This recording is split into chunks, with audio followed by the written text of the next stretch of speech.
Hello.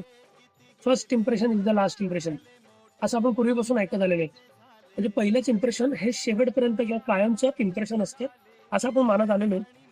आणि दोन्ही पार्टीच्या बाबतीत आपण असं मानतो. पण मला असं वाटतं की यामध्ये काहीतरी मिसइंटरप्रिटेशन होण्याची शक्यता बरेचदा जास्त असते. कारण कसं आहे, एखादी व्यक्ती आपल्याला पहिल्यांदा भेटते, त्यावेळेला ती व्यक्ती जशी आपल्याला पहिल्यांदा भेटली तशीच असेल असं नसू शकतं. कारण जर समजा तिचा पहिल्यांदाचा अनुभव आपल्याला चांगला आलेला नसेल, तर त्यावेळेला व्यक्त होताना त्या व्यक्तीच्या सभोवतालची परिस्थिती, त्या व्यक्तीची स्थिती कदाचित वेगळी असू शकते. त्यामुळे जशी ती पहिल्यांदा आपल्यासोबत प्रेझेंट झाली आहे, ती व्यक्ती तशीच आहे अशी छबी आपण मनात धरून बसणं हे चुकीचं आहे असं मला वाटतं. आणि उलट आपण आपल्या बाबतीत जेव्हा आपण एखाद्या व्यक्तीला पहिल्यांदा भेटतो, तेव्हा आपण आपल्या स्वतःच्या बाबतीत जसे आपण आहोत, त्यापेक्षा वेगळं काहीतरी दाखवण्याचा नेहमी प्रयत्न करतो.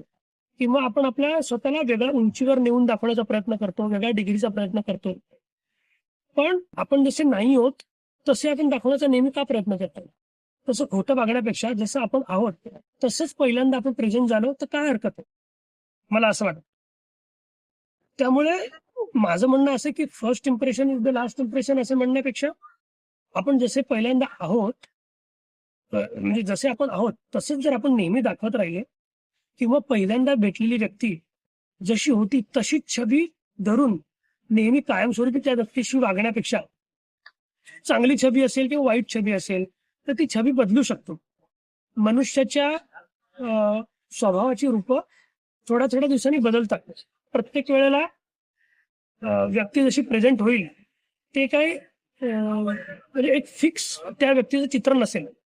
त्यामुळे मला असं वाटतं, की एकच छबी नेहमी मनात धरून ठेवण्यापेक्षा आपण एखाद्याला हळू ओळखत राहिलो, तर आपल्याला प्रत्येकाच्या स्वभावाची ओळख नीट निर्माण होते. नीट आपल्या मनामध्ये तयार होते. बाकी तुम्हाला काय वाटतं?